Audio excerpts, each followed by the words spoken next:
Ayan, guys. Jessica's trying to cook on her own. Let's see. Jessica, say hi ka naman. Hi! Oh. Ayan, guys. So, nagluluto ng pancake. Anak, hindi mo kailangan bantayan yan. When you see bubbles on the top, hindi pa pwede. Let it. Kaya pwede kang gumawa ng dalawang pancake. Okay? Oh. Is it hard to cook? Yeah. Why? Is it hot? Oh, so, do you value my effort sometimes? It's hard to cook. So, you have to eat whatever the food on the table. Ba, nangaral na naman. Ayan, anak, may bubbles na. Oh, may konting bubbles pa. Ayan, makikita mo yung bubbles dyan. Okay, let me see.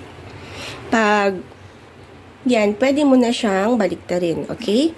Ayan, guys. So, nakakatuwa si Jessica, oh. Siya lahat nag-mix nung pancake. Tinuruan ko lang siya paano, and then, siya na lahat. Yan mo siyang matuto. No, Jessica? Wow, very good ang baby ko. O, sige nga, tingnan natin ang itsura ng pancake mo. Wow. Okay, let's check. Oh, wow. For beginner, pwede na. Diba, nak? No need to, ano na. Tsaka hindi mo babantayan yun, mainit. Okay? I like it. Okay, thank you for watching. Ganun ka naman. Bye. Thank you for watching, everyone.